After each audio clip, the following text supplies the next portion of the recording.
Hello everyone, I am Payal and now I am going to teach you class 10 standard Hindi chapter number 6 बसंत की सच्चाई। तो इसे लिखा है विष्णु प्रभाकर जी ने। तो ये एक छोटी सी स्टोरी है जो बसंत एक बच्चे का नाम है जिसकी सच्चाई पर बेस है। तो चलिए स्टार्ट करते हैं। पहले हम करेंगे रीडिंग के बाद हम देखेंगे क्वेश्चन आंसर। जैसे कि आप यहाँ पे देख पा रहे हैं,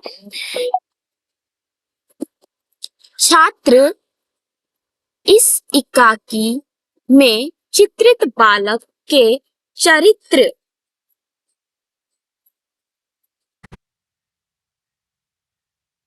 से प्रेरित होकर प्रामाणिकता से जीना सीख सकते हैं। तो यहाँ पर एक जो बच्चा है उसकी जो लाइफ है, उसके एक लाइफ से हम एक लेसन सीख सकते हैं।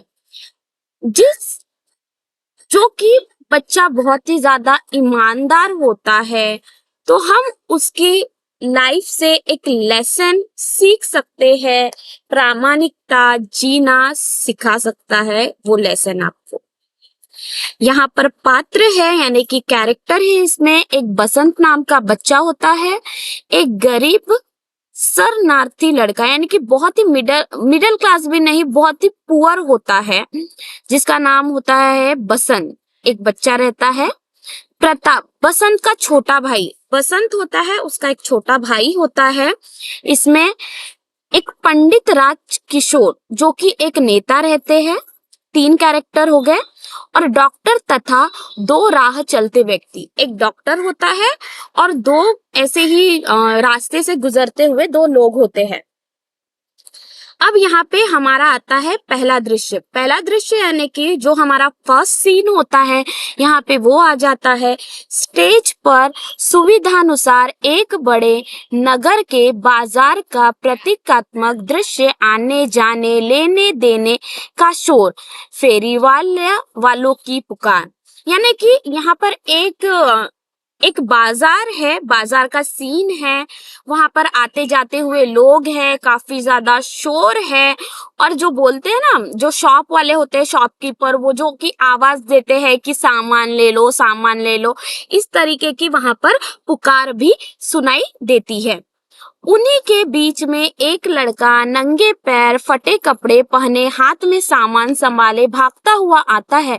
उसकी आयु लगभग 12 वर्ष की थी। उसका नाम बसंत है। वह पुकार रहा है। जैसे कि आप यहाँ पर इस इमेज में देख सकते हैं, इस पिक्चर में यहाँ पर एक आदमी है और यहाँ पर एक बच्चा है। ये जो बच्चा कोई नहीं, ये बच्चा बसंत है। यहाँ पे वही सीन में बताया गया है कि उसके हाथ में, पीठ पर कुछ सामान टंगा हुआ है, मग्गे, छन्नी है ना, मग है। और उसके कपड़े कैसे हैं, फटे पुराने हैं, ना ही उसके पाँव पर चप्पल है। ऐसा एक सीन है। और वो सिर्फ 12 साल का है और वो इस आदमी को आवाज देता है, पुकारता है कि सामान ले लो करके। बसंत, अब यहाँ पे बसंत का रोल है। बसंत कुछ कहता है, छन्नी ले लो, बटन ले लो, दिया लाई ले लो। कोई उसकी बात नहीं सुनता, सब उसके देखते हैं और आगे बढ़ जाते हैं।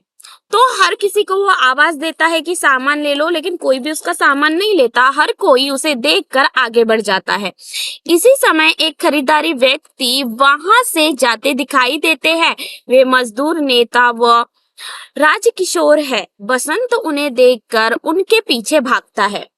तो यहाँ पर जो एक राजकिशोर जी जो नेता होते हैं, वो उन्हें दिखाई देते हैं और वो उनकी तरफ आवाज मारते हुए, पीछे भागते हुए दिखाई दिया गया है इस सीन पर। फिर यहाँ पे बसंत कहता है, साहब बटन लीजिए, देसी बटन साहब, दिया सलाई लीजिए। फिर यहाँ पे राजकिशोर जी को बसंत कहता है कि साहब आप बटन ले लीजिए, देसी बटन है, साहब आप प्लीज ले लीजिए करके इस तरीके से वो रिक्वेस्ट करता है। राजकिशोर जी कहते हैं भाई मुझे कुछ नहीं चाहिए, जाओ किसी और को दे दो। फिर यहाँ पर बोलते हैं राजकिशोर जी कि आप किसी और को बेचो, मुझे नहीं चाहिए। बसंत यहाँ पे कहता है साहब छलनी लीजिए, दूध छानिए तथा चाय छानिए। आप इससे चाय छान सकते हैं, दूध छान सकते हैं, प्लीज ये छन्नी ले लीजिए। यानी कि वो छन्नी के यूजेस भी बताने लगता है कि ये इसका यूज है, आप ऐसे तरीके से यूज कर सकते हो अगर आप खरीदेंगे। राजकिशोर जी कहते हैं मुझे नहीं चाहिए। बसंत कहता है बटन। राजकिशोर कहते हैं नहीं, बटन भी नहीं चाहिए। बसंत दिया सलाई। राजकिशोर कहते हैं नहीं नहीं, मुझे दिया सलाई भी नहीं चाहिए। बसंत कहते हैं विनम्र स्वर से साहब एक छन्नी ले लीजिए, सिर्फ 2 आना कीमत है। फिर बसंत अपनी छन्नी की कीमत बताने लगता है कि ये सिर्फ और सिर्फ 2 आने की है, कम से कम ये तो ले लीजिए। राजकिशोर कहते हैं पर भाई मुझे नहीं चाहिए, तो कैसे ले लूं? बसंत अच्छा आप 6 पैसे। राजकिशोर ओहो कह दिया, मुझे कुछ नहीं चाहिए। तो बसंत यहाँ पे कन्विंस करते जाता है कि आप ये सामान ले लो, वो सामान ले लो, पर राजकिशोर जी कहते हैं अरे बाबा मुझे नहीं चाहिए ना, मुझे कोई चीजों की जरूरत है।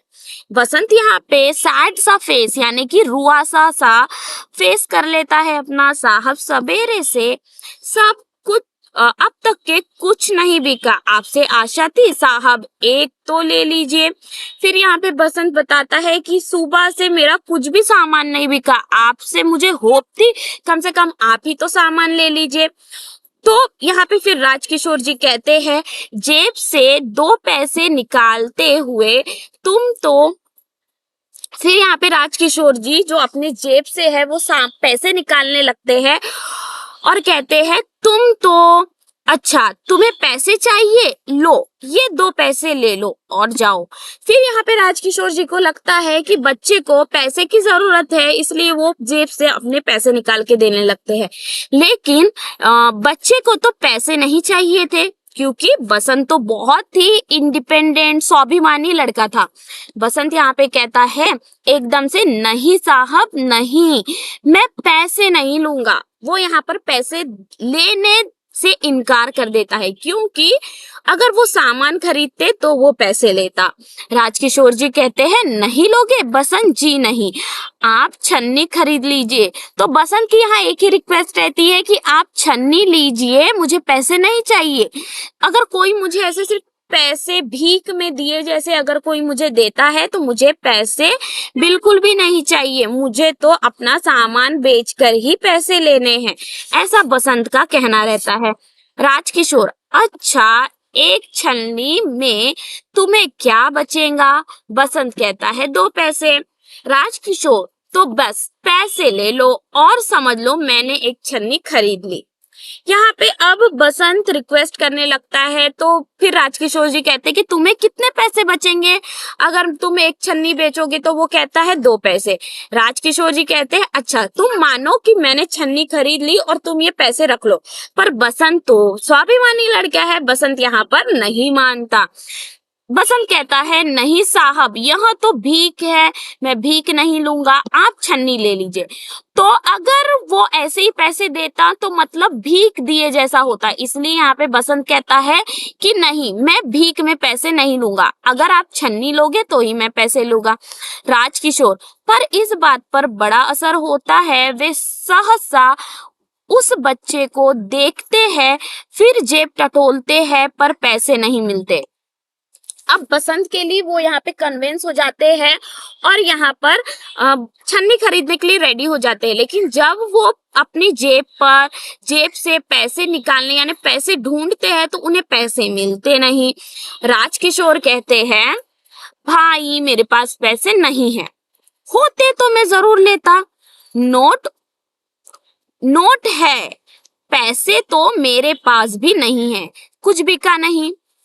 अब यहाँ पर बसंत भी कहता है चेंज तो मेरे भी पास नहीं है, वरना मैं सामान जरूर लेता, इस तरीके से। फिर राजकिशोर कहते हैं तभी तो कहता था, अच्छा कल ले लूंगा या मेरे घर ले आना, किशनगंज में रहता हूँ। अब यहाँ पे राजकिशोर जी कहते हैं कि मैं तुमसे सामान कल लूंगा, क्योंकि अभी तो चेंज है नहीं, मैं किशनगंज में रहता हूँ, क्यों ना तुम मेरे घर भी आ जाना, मैं तुमसे कल सामान जरूर खरीदूंगा। बसंत यहाँ पे कहता है एकदम से, नहीं साहब, आज ही ले लीजिए, आप नोट मुझे दीजिए, मैं अभी बाजार से भुना लाता हूँ। भुना लाता हूँ यानी कि चेंज, यहाँ पे वो चेंज करके लाता हूँ करके बाजार से, आप वो नोट मुझे दे दो, मैं चेंज करके लाता हूँ बाजार से करके रिक्वेस्ट करने लगता है। राजकिशोर कहते हैं, भाई तुम तो। बसंत, बस मैं यहाँ आया। राजकिशोर, अच्छा लो भुना लाओ, अभी आना। बसंत कहता है, अभी आया साहब, आप यही ठहरिए, अभी पलक झपकते मारते आया। पलक झपकते मारते यानी कि बस यूं गया और यूं आया, उनके कहने का मतलब था किसका? बसंत का। अब बसंत यहाँ पे नोट लेकर बाजार की ओर भागता है, किस लिए? चेंज लाने के लिए। धीरे धीरे 15-20 मिनट बीत जाते हैं। जैसे जैसे समय बीतता है, उत्सुक होकर बाजार की ओर देखते हैं। तो यहाँ पे जो राजकिशोर जी होते हैं, उसका रास्ता देखते देखते 15-20 मिनट बीत जाते हैं, लेकिन बसंत यहाँ पे नहीं आता। राजकिशोर, 15 मिनट हो गए, अब तक नहीं आया, कहाँ रह गया? मुझे तो लगता है अब नहीं लौटेगा, क्योंकि बड़ी नोट थी। बड़ी नोट कोई भला वापस पैसे देता है अगर एक बार पैसा मिला तो? ऐसा राजकिशोर जी को लगता था, और उन्हें लगता था कि वो भाग गया और अब ये दोबारा नहीं आएगा, क्योंकि इसे तो पैसे मिल गए हैं, ऐसा राजकिशोर जी सोचते हैं। अब यहाँ पे दूसरा दृश्य है, यानी कि सेकंड सीन है। अब यहाँ पे जो दूसरा दृश्य होता है, स्टेज पर जरा सा परिवर्तन करते हैं, यानी कि थोड़ा परिवर्तन यानी कि चेंजेस करते हैं। एक और किशनगंज का बोर्ड लगा हुआ है, हल्का शोर, संध्या हो गई है। संध्या यानी कि इवनिंग हो गई है, लोग घरों की ओर लौट रहे हैं, यानी कि शाम को अपना काम फिनिश करके लोग अपने घर जा रहे हैं। उसी बीच में एक दुबला पतला लड़का जल्दी जल्दी आता है, वहां नंगे पैर, कपड़े फटे हुए, आयु लगभग 10 वर्ष यानी कि 10 ईयर का वो लड़का था, जो कि किसके घर के पास आ रहा था? अपने राजकिशोर जी के घर के पास। राजकिशोर जी के घर के पास आ रहा था, भागते हुए एक लड़का आते हुए दिखता है। उसके भी कपड़े फटे पुराने, पाँव में चप्पल नहीं, उसकी एज कम से कम 10 ईयर की थी। उसका नाम था प्रताप। प्रताप यहाँ पे पूछता है कुछ, क्यों जी, किशनगंज यही है? एक आदमी से पूछता है। एक व्यक्ति कहता है, हाँ यही है। प्रताप, राजकिशोर कहाँ रहते हैं? अब यहाँ पे जो प्रताप होता है, राजकिशोर जी का घर पूछता है। तो बोलते हैं, कौन थे राजकिशोर? जो लेक्चरर देते हैं, मजदूरों की बस्ती में जाते हैं। नहीं जानता, आगे पूछो। प्रताप कहता है, क्यों जी, राजकिशोर का घर यहाँ है।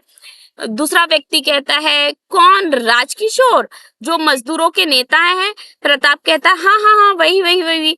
दूसरा व्यक्ति इशारा करते, उधर देखो, नीला पर्दा है ना, हाँ बस वे वही रहते हैं। अब यहाँ पे एक व्यक्ति बोलता है कि वो आपको एक घर में नीला पर्दा दिखाई दे रहा है, बस बस बस वही उसका घर है। ऐसे करके यहाँ पर वो उनका घर ढूंढ लेता है।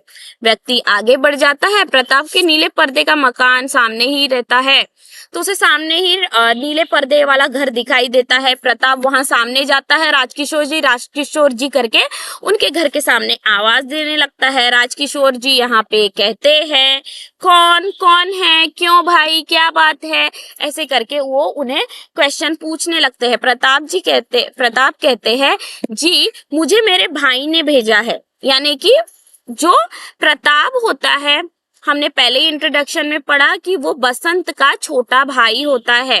राजकिशोर, तुम्हारा भाई? ठहरो मैं आता हूँ, बाहर आकर तेरा भाई कौन है बच्चे? अब ये यहाँ पर बोलते हैं कि तेरा भाई कौन है बेटा, तो ये यहाँ पे बताता है कि मेरा भाई बसंत है।